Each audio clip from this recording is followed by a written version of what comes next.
Olá, muito bom dia! No programa de hoje, dicas de saúde, artesanato e muito mais para você. O Brasil das Gerais está no ar.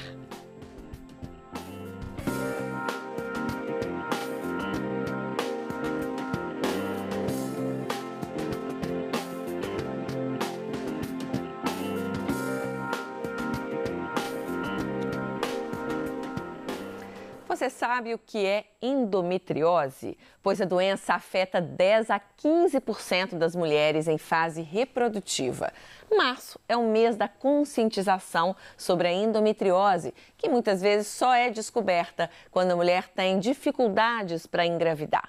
Para falar sobre isso, trouxemos o Dr. João Pedro Junqueira Caetano, que é ginecologista e especialista em reprodução assistida. Bem-vindo, João Pedro. Obrigada pela presença. Obrigado pelo convite, é uma honra. Temos também a companhia da Ananda Sete, que é professora de montagem, corte, costura e bordado. A Ananda trouxe aqui esses bordados lindos e daqui a pouquinho vai mostrar pra gente como fazer. E um dos trabalhos é o bordado afetivo, né, Amanda? Isso mesmo. Ananda. Bom dia. Bom dia, bem-vinda. Grata.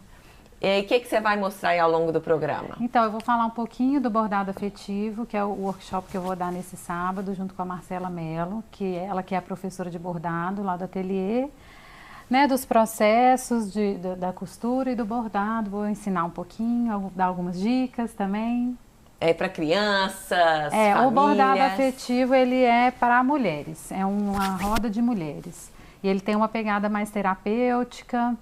A gente tenta trazer, né, esse resgate dos fazeres manuais, que estão um pouquinho esquecidos, mas estão sendo retomados.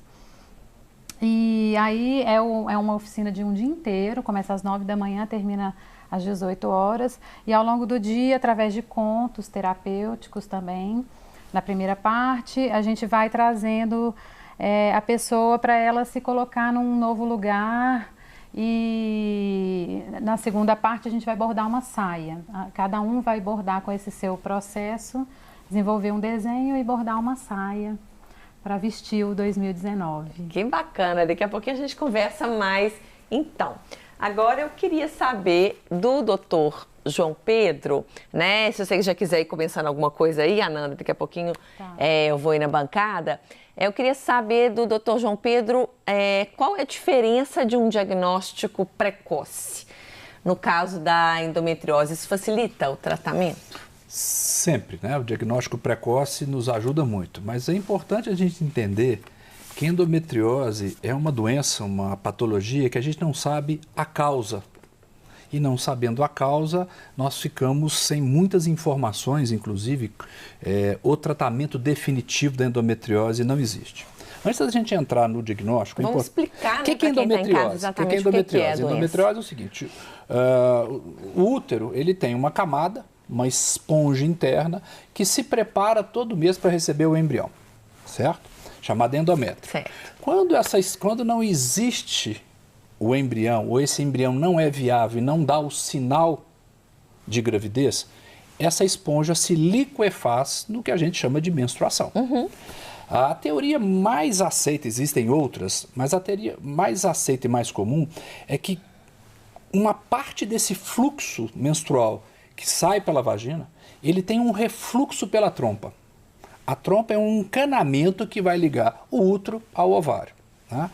E um pouco desse sangue, ele retorna sangue menstrual. Essas células só sabem se preparar para receber a gravidez, receber o embrião.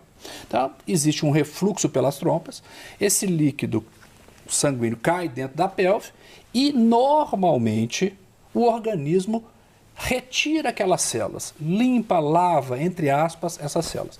Não se sabe por que algumas células não são lavadas, não são retiradas. Aí começa um processo inflamatório. E a teoria mais comum é que existe um problema imunológico nesse reconhecimento das células. Então, literalmente, endometriose são focos de endométrio no lugar errado. Por isso que acontece com algumas mulheres e outras não. A gente não sabe por que umas têm e outras não têm, a gente não sabe a causa. Então, essas células, elas estão no lugar errado, então elas criam uma reação inflamatória. E o organismo, o exército do organismo, vai lá combater aquelas células. Na maioria das vezes, retira. Em alguns casos, vira uma luta. E essa luta, essa batalha inflamatória vai levar à formação de aderências, de nódulos, dor. Agora, cólica? Cólica menstrual. Então, alguns sinais nos chamam a atenção. Ter cólica menstrual, infelizmente, pode ser normal ou comum em algumas mulheres. Mas cólicas progressivas, né, que ao longo dos anos, ao longo dos meses vão se intensificando, é um chamado de atenção. Aumenta também o fluxo menstrual? A endometriose não se relaciona muito com o fluxo interno, né? Não modifica o fluxo. O que é importante é que o ginecologista, o clínico, o médico da família, ele tem que escutar a queixa do paciente. Ele tem que entender que tem alguma coisa ali. E o papel desse profissional é tentar fazer o diagnóstico precoce ou diferencial. Será que isso é endometriose ou não? E aí nós vamos tentar começar um tratamento. Na verdade, nós vamos tentar avaliar qual que é o grau de comprometimento da qualidade de vida dessa paciente, né? Depois nós vamos falar um pouco sobre reprodução, sobre infertilidade e endometriose. Mas o mais importante é a qualidade de vida. E hoje nós temos vários exames de fácil acesso, principalmente ultrassom transvaginal, com um preparo de intestino, que hoje vários ultrassonografistas conseguem fazer e conseguem ver um tipo de endometriose. Então, existem formas juntando as queixas, mais o exame médico, toque ginecológico, palpação e mais ultrassom, a gente consegue avaliar alguns tipos de endometriose. Não são todos, porque a endometriose é uma doença de espectro variado. E tem cura para endometriose? Infelizmente não. Se a gente não sabe a causa, nós não conseguimos definir um tratamento, né? A cura. Então, infelizmente, quem tem endometriose, sempre com endometriose. Óbvio que não é necessariamente que é um processo evolutivo e que vai sempre piorando. Existe na medicina a teoria de 1/3, que diz o seguinte: 1/3 das mulheres com endometriose que a gente não fizer nada, estaciona. 1/3 melhora e 1/3 piora. Então eu sou um eterno otimista. 2/3 vão ficar igual ou melhorar. Obviamente que tem forma de você tentar minimizar a evolução. E hoje a forma mais comum, mais simples, mais barata e eficaz é o uso da pílula contínua anticoncepcional, óbvio, para quem não quer engravidar, né? Porque quem quer engravidar vai ter que fazer outro processo. E o fato da mulher não ovular não estimula a endometriose. Essa é a teoria, tá? Então, na teoria, você usaria a pílula para fazer com que esse processo inflamatório ficasse, em termos gerais, para o público em geral, controlado. É como se você esfriasse o processo. Então, isso ajuda muito. Mas tem mulheres que tomam pílula, fazem tratamentos, né? E a endometriose evolui. Então, infelizmente, a endometriose é uma doença do mundo moderno e principalmente nesse público de mulheres que estão engravidando depois dos 30, 35 anos. Isso não quer dizer que uma menina de 15, 20 anos não possa ter endometriose, mas é raro. E hoje é cada vez mais comum a endometriose, porque as mulheres estão engravidando mais tarde ou não engravidando, e esse processo de ovulação ao longo do tempo pode estimular, né, mais ovulações, mais produção de estrogênio e, infelizmente, de novo, nós não sabemos quais mulheres vão ter, né?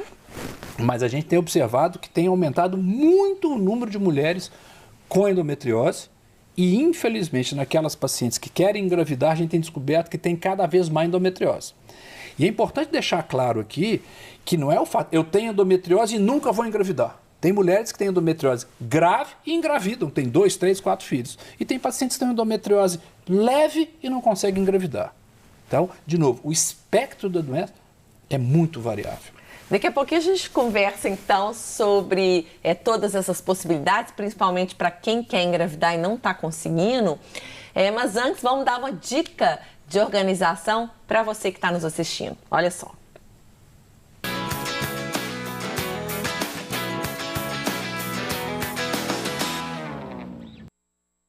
Olá, sou Michel Abras, professor de gastronomia aqui do Senac, e vim hoje te dar algumas dicas sobre os utensílios de cozinha. Aqueles que a gente sai comprando loucamente nas lojinhas, que são lindos, maravilhosos. Para que eles servem? Trouxe aqui alguns deles para mostrar para vocês como é que a gente pode aí tirar o melhor potencial deles. Esse aqui, ele é uma espátula chamada de pão duro. E é pão duro por conta de pão duro mesmo, de quem não gosta de gastar. Porque quando você usa isso daqui numa preparação, imagina você está fazendo uma ganache de chocolate por um bolo e precisa de raspar na panela ou raspar no bowl. Esse é o melhor utensílio. Você vai raspar, você vai perceber que não vai ficar nada. Tem gente que fala que nem precisa de lavar depois que passa o pão duro. Outro utensílio muito importante na cozinha são os medidores. Para gente que não tem balança, por exemplo, e precisa de medir, a gente tem diversos tipos de medidores, copos com risquinhos. Esse aqui é bem interessante porque ele marca aqui, ó, os mLs. Então eu quero medir um líquido de alguma receita, ou até mesmo em xícaras, aqui ele está dizendo, ó. Então eu uso 1/4 de xícara, meia xícara, uma xícara inteira. Você padroniza a sua receita, porque cada xícara hoje em dia é de um tamanho. Então se a gente for partir da minha xícara, pode ser diferente da sua e a receita dá errado. Então se eu tenho isso daqui, eu consigo padronizar a minha receita e facilitar. Um utensílio que a gente utiliza muito na correria, na pressa, são os descascadores.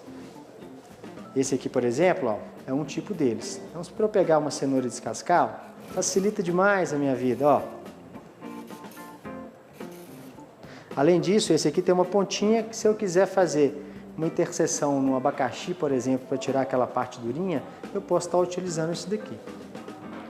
Então esse descascador aqui me facilita muito. Vou pegar aqui a batata baroa, mandioquinha, ó.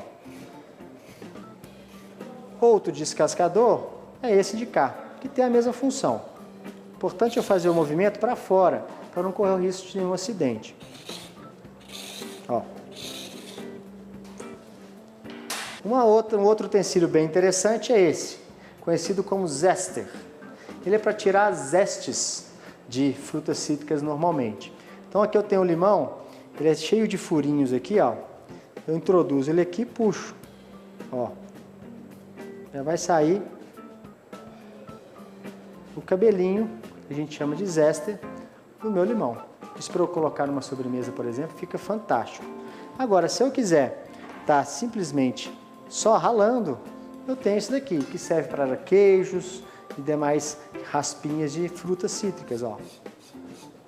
Então aqui eu vou raspando, o meu limão vai chegando na parte branca que não é interessante para mim, e aqui no meio vai concentrando as minhas raspinhas de limão para colocar naquela mousse de limão, hein? Que delícia! Um bom amigo de um cozinheiro, principalmente da confeitaria, é esse aqui, ó. Batedor de arame, igual os nossos avós chamavam, tinha uns de espiral, mas é conhecido como fouet. Ele serve para você fazer misturas e principalmente para você aerar preparações. Bater uma clara em neve, por exemplo, para que ela cresça, ou bater um chantilly, a gente usa o fouet. Então, um bom amigo, eu aconselho você a ter um em casa. Esse aqui, ninguém dá muita bola para ele não, porque ele não tem nem formato direito. Eu uso bastante quando eu preciso de raspar aquela sujeira da panela. Imagina que você fez um angu que ficou agarrado, fez uma carne que agarrou no fundo, você põe uma águazinha para soltar e precisa de alguma coisa para raspar, pra você não ficar ali raspando com uma colher. Esse aqui é o utensílio. Ele vai raspar a sua panela até nas dobrinhas para tirar aquele restinho de lixo que você vai lavar depois para você guardar. Então fica atento a isso daqui. Esse utensílio é bem legal, é um boleador. Serve para a gente tirar parte de dentro do legume. Exemplo, vou fazer uma abobrinha recheada, um jiló recheado.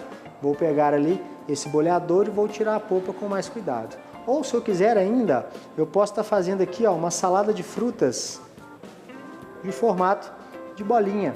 Olha que interessante.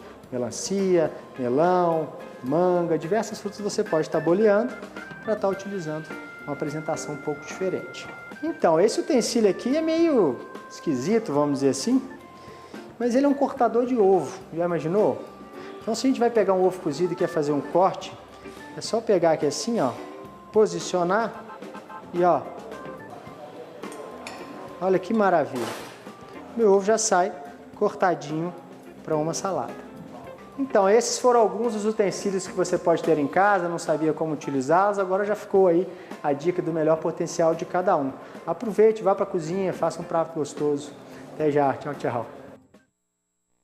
Obrigada, chefe Michel, com a cozinha aí toda organizada, cheia de apetrechos, que muitas vezes a gente não sabe para que serve, mas ajuda muito, fica muito mais gostoso de cozinhar, muito mais fácil também. Muito bom. Vamos ver agora o que a Nanda estava preparando aí enquanto a gente estava conversando ali. É um desenho do que você vai bordar, não é isso, Ananda? Isso, aqui, ó, eu tenho essa possibilidade de ter um desenho, um risco, né? Vou mostrar aqui para essa câmera do Rodrigues. Que aí a gente pode passar ele para o tecido com o carbono. E de onde você tirou esse desenho? Esse desenho aqui eu mesmo que fiz. Você mesmo? Eu fiz, mas você pode... Tem vários desenhos, hoje riscos na internet. Você acha, né? Olha que lindo, gente, uma flor. Dentro de um triângulo, e aí a gente já vai visualizando, assim, a cabeça vai nos pontinhos, que tipo de ponto você pode fazer. E se for um desenho mais simples, você já pode fazer direto no tecido, né? Isso, essa caneta aqui, ela serve para você fazer direto no tecido. Vou mostrar aqui, ó. Esse aqui, por exemplo, você escreveu direto no tecido. Escrevi direto no tecido. Depois o ferro quente, ele apaga. Olha isso, gente, essa caneta, deixa eu mostrar melhor aqui para essa câmera 1. Essa caneta azul, depois você passa um ferro quente por cima, sai tudo. Sai tudo. E o lápis também, né? O lápis preto, tem o lápis de alfaiate. Que é sempre aliado aí da costureira, né, Ananda? Então tá, daqui a pouquinho a gente vai continuar aqui nesse papo com a Ananda e ela vai ensinar realmente como fazer esses bordados lindos. Olha só, que sensacional. Agora, aqui na 2, agora a gente chama um rápido intervalo e no próximo bloco continuamos também a falar sobre endometriose. Se você tem alguma dúvida, manda pra gente que a gente vai tentar responder ao vivo aqui no programa. Olha aí o nosso número, a gente volta já já.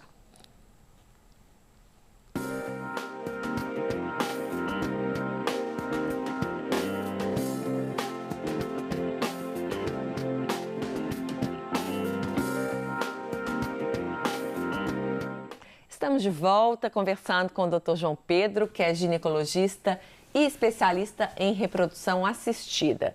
A gente está falando sobre a endometriose, uma doença que afeta de 10 a 15% das mulheres em fase reprodutiva e que é responsável, gente, por 50% dos casos de infertilidade.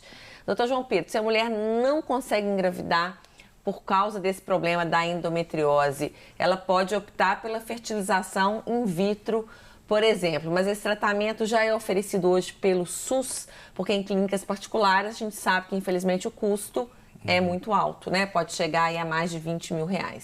Tá. Primeira coisa que a gente tem que deixar claro é que nem toda paciente infértil que tem endometriose precisa fazer fertilização in vitro. Então, cada caso é um caso. Primeira coisa, né?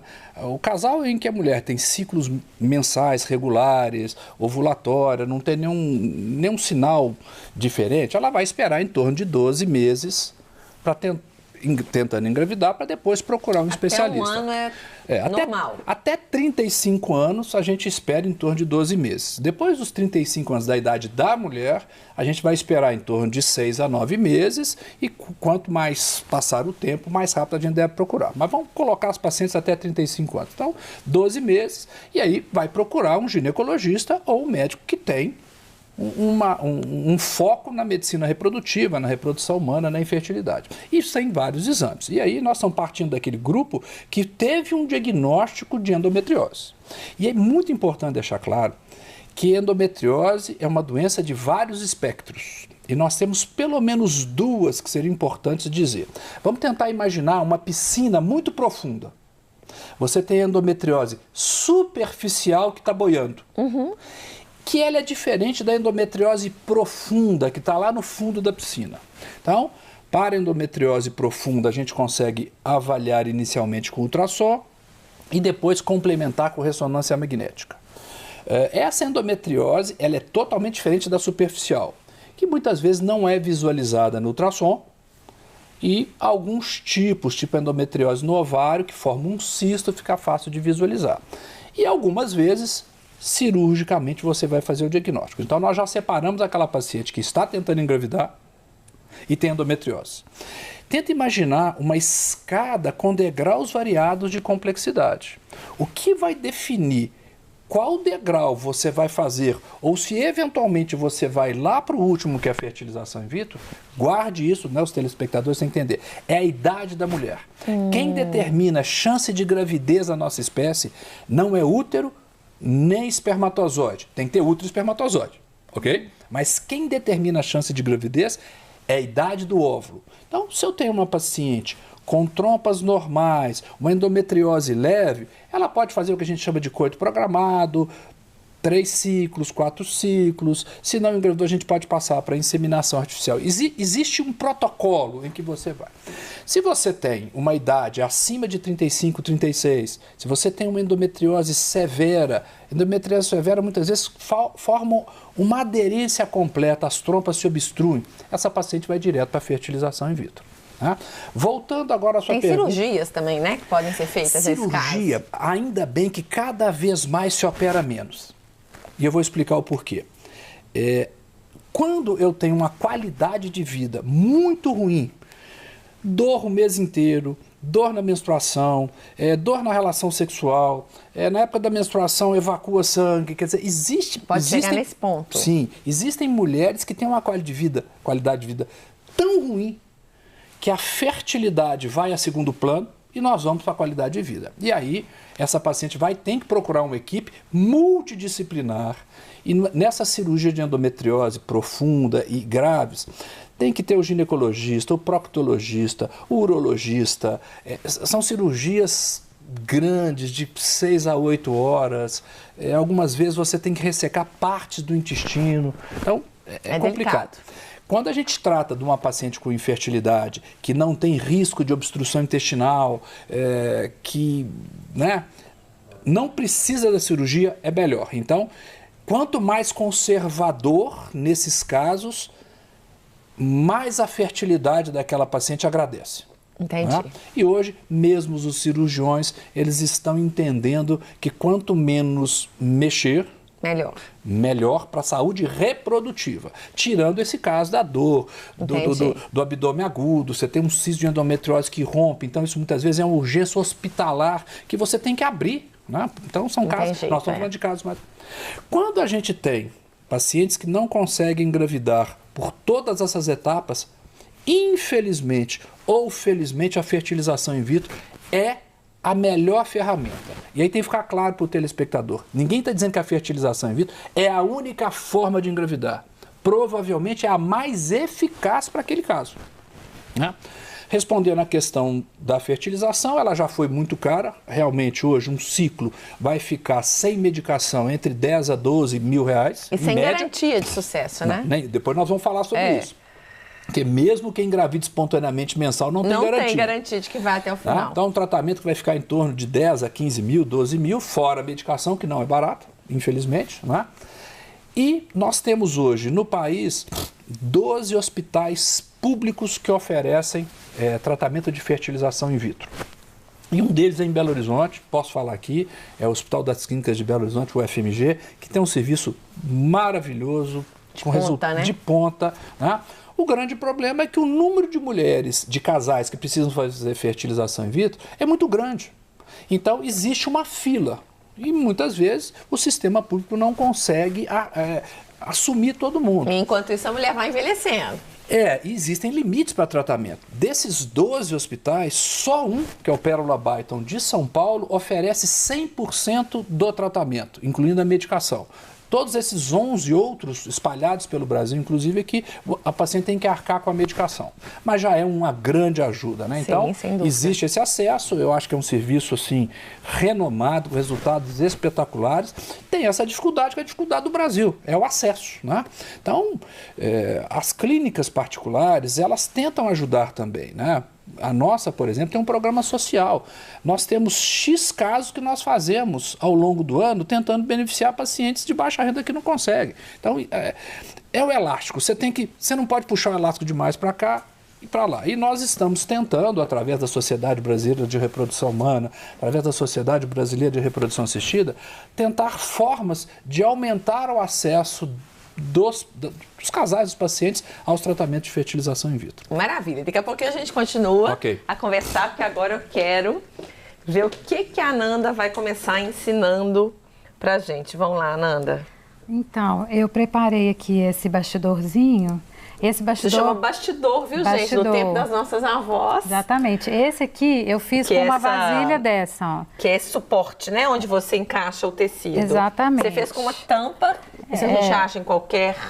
uma vasilha com uma tampa de plástico, né? Esse aqui também, ó. Muito comum em supermercado, padaria, né? Qualquer embalagem dessa, tampa pode servir de bastidor. Inclusive, a gente pode reciclar. Esse aqui tá novinho. Pode ser quadrado também, mas né? Mas pode ser reciclado. Esse aqui é um Tupperware que quebrou, eu peguei e cortei, né? A gente recorta e pode... E virou um bastidor. Reutilizar. Esse aqui são mais tradicionais, a gente encontra nas lojas, né? Esse aqui de madeirinha é o mais tradicional de todos, mais antigo, tem vários tamanhos.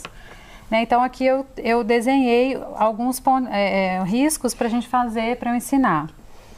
Né? Então esse primeiro é o ponto alinhavo, que ele é um pontinho bem simples, que ele vai, com as crianças eu chamo ele de ponto minhoquinha, que ele sobe e desce a agulha, fazendo pontinhos. Você faz um trabalho muito bacana com as crianças, né, Ananda? Elas adoram costurar. E mesmo meninos, né? Não tem essa de menina, menino. Todos aí gostam, evoluem. E é inclusive um exercício aí de concentração, de foco muito importante. A costura, ela traz muitos benefícios para as pessoas. Para as crianças, para as mulheres. A gente está falando de mulheres, né? Tem um estudo da...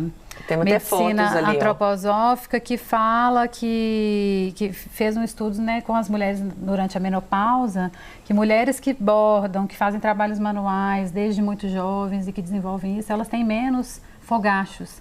E tem Olha só, doutor. Umas mulheres incas, descendentes dos incas, que não têm fogachos. Foi estudado essas mulheres por causa dos trabalhos manuais. E para as crianças, como a gente está vendo isso lá no seu ateliê, né? Para as crianças a gente trabalha foco, concentração, disciplina, presença, né? Estar ali Isso presente. Acalma a criança muitas vezes, né? Acalma a criança, a coordenação motora fina, né? Que a gente estava conversando com o doutor aqui antes de começar. Os cirurgiões, né? Precisam... Pode falar aí. Exatamente. Para cirurgião tem que praticar, né? Ponto simples, chuleio festonado. É uma prática, né, para o cirurgião. Ele na tem faculdade, que sempre... na época da faculdade, vocês treinam A gente era estimulado a dar ponto, sim, ó, em pano, nesses moldes, bordado, né? gente, para ser cirurgião. Já pensou se eu montar uma turma de cirurgiões lá com você, Ananda, também nesses modelos. Pois é. Sensacional. Então aqui eu alinhavo, dá tempo de mostrar aqui o ponto atrás. Dá, vamos lá. Ó, o ponto atrás, a gente começa um pouquinho na frente e volta atrás. E aqui eu até trouxe... Você vai pra frente e volta uma casa. Ó, vai um ponto à frente, depois você volta juntinho com ele aqui atrás. E o efeito é diferente do alinhavo? O efeito é diferente. O efeito final. Você consegue uma linha contínua. Certo. Né? O alinhavo é uma linha... pontilhada. O ponto atrás é para fazer linhas contínuas. Até soltou aqui, ó. E a gente está falando aí desse os tempos corridos de hoje em dia, né, das mulheres aí com tanto estresse, com tantos problemas. Esse tipo de trabalho ajuda também, né, a acalmar. Um trabalho manual é cientificamente provado como terapêutico. A mulher moderna... Né? Indicação médica, inclusive. A mulher moderna está carregando muito mais fardo do que ela aguenta, né? Então, ela não está tendo tempo de nada, ela sempre tem um objetivo, é profissão, e estão deixando as coisas mais simples, mais tranquilas, menos estressantes para trás. Eu acho que esse trabalho é genial, eu acho que a gente tem que dar uma retomada, não é só morar naquela caixinha, ficar todo mundo na caixinha lá com o celular. Mas tem que ter um retorno para dentro, né? Com certeza. Terapêutico mesmo. A presença é isso, né? Porque você está aqui, você só consegue prestar atenção nisso. A gente consegue conversar e fazer ao mesmo tempo, mas assim, a atenção ela tem que estar presente, né? No momento presente. E lá no meu ateliê eu dou aula de costura, né? Quem dá aula de bordado é a Marcela.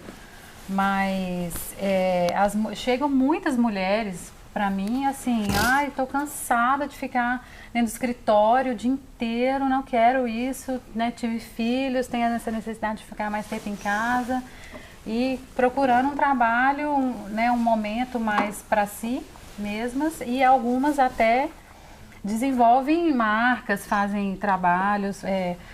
Tem uma aluna que era arquiteta e largou tudo e começou a fazer cabana para criança, né? Acham aí uma outra profissão, outra atividade, uma fonte de prazer, né? De passar tempo aí mesmo para conseguir, né, se encontrar e se equilibrar nessa nossa rotina louca aí do dia a dia. Exatamente. E aí, esse que você mostrou pra gente é o atrás. É o atrás. O ponto haste, que ele é muito utilizado aqui para fazer... Ó, esse ponto aqui, haste é qual? Vamos mostrar ele aqui. É esse aqui, dá para ver aí? Do raminho aqui. Do raminho.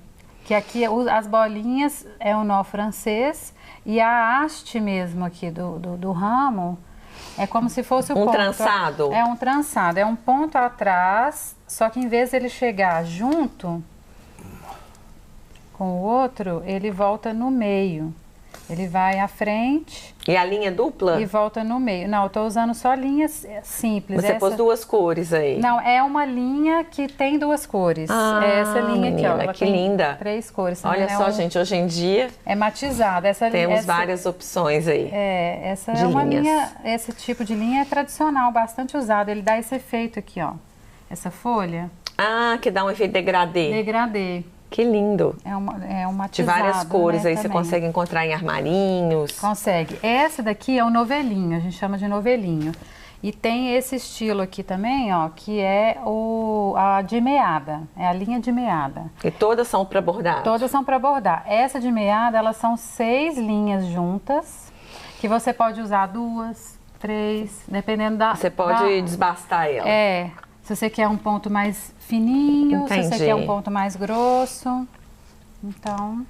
Muito bacana. É isso. Os pontos são elaborados, né? Não é? Esses são alguns, né? Porque tem muitos pontos. Tô achando mais Esses fácil são só costurar, 3 gente, que ela viu? tá mostrando aqui pra gente hoje. São muito mais Ele, ó, você volta no meio... que existem no bordado. No meio do outro ponto. Criança consegue fazer esse ponto? Consegue. Esse haste, ele é mais difícil, né? Mais avançado. Para criança, geralmente Começa eu trabalho com alinhavo e com atrás. Com atrás e com o caseado. Que eu não trouxe aqui, que ele faz bordinhas, assim. Mas depois de um tempo, né? Por que não? Depois de um tempo, aí tem crianças que estão há mais tempo e tal, que elas vão aprendendo. Vão evoluindo aí. A gente tem que fazer agora mais um rápido intervalo, mas espera aí que a gente já volta conversando sobre a endometriose, esse problema tão comum, ainda pouco conhecido, com o Dr. João Pedro. Lembrando que você é muito bem-vindo aqui para mandar sua opinião, para participar da conversa com a gente e com a Ananda falando sobre bordado. A gente volta já já.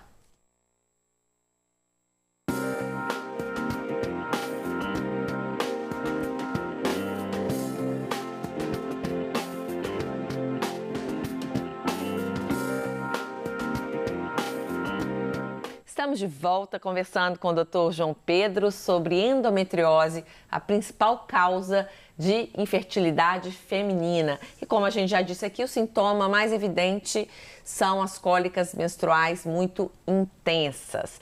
As causas são várias e o estresse e a ansiedade aí do nosso dia a dia também estão relacionados ao surgimento da doença. Tem um fator hereditário também, né, Dr. João Pedro? É difícil dizer isso, parece que tem uma tendência de repetição, mas, de novo, a gente não sabe a causa. Não é regra, né? Não é regra. Você pode ficar atento, pode ser acaso de repetir na mesma família, mas, de novo, é uma doença de vários espectros e a gente tem que tomar muito cuidado com essas assertivas assim, 100%. E a Adriele Oliveira, nossa telespectadora, mandou aqui uma pergunta. Ela falou, bom dia. Gostaria de saber se a endometriose está relacionada com a gravidez ectópica. Tive 2 gravidez ectópica e uma dificuldade de engravidar. Qual método eu devo seguir? Vamos lá. Endometriose não necessariamente leva a gravidez ectópica, que é a gravidez mais comum, gravidez nas trompas. Então, a endometriose não é causa disso. O que acontece em algumas pacientes, e eu não sei se é o caso da Adriele, é que essa reação inflamatória, essa batalha dentro da pelve, pode levar a aderências da trompa e o mau funcionamento do trânsito da trompa, levando a um aumento do risco da gravidez ectópica. Mas aí tem que analisar caso a caso. Gravidez ectópica, quando repete na mesma trompa, 2 na mesma trompa, na segunda normalmente é retirada dessa trompa, porque o risco de ter uma terceira gravidez ectópica naquela trompa é da ordem de 70% a 80%. Tá? E obviamente, mesmo que você retire uma trompa, a outra trompa permanece, a chance de engravidar pela outra trompa é ótima, é boa. Essa paciente tem que estar atenta que, infelizmente, quem teve uma tem mais chance de ter a segunda. Quem teve 2 tem mais chance de ter a terceira. Então, ela tem que estar muito atenta quando engravidar, beta-HCG positivo, fazer um acompanhamento próximo de beta-HCG e ultrassom com o seu ginecologista. Tá certo. Agora, mais uma pergunta da Vera.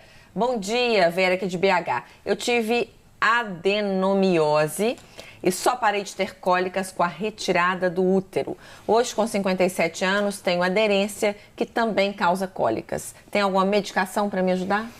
A adenomiose é uma alteração da parede interna do útero, não tem nada a ver com endometriose e, infelizmente, faz parte do envelhecimento do útero com o passar dos anos, né? Hoje a moda da internet é falar de adenomiose para quem quer engravidar. Então a internet está cheia de mídia social, cada hora é uma moda. Cheia de receitinha. Na verdade, se ela retirar o útero por causa de adenomiose, é o último das últimas estratégias. Se eu retirei o útero e não tenho adenomiose, essa dor não vem de lá.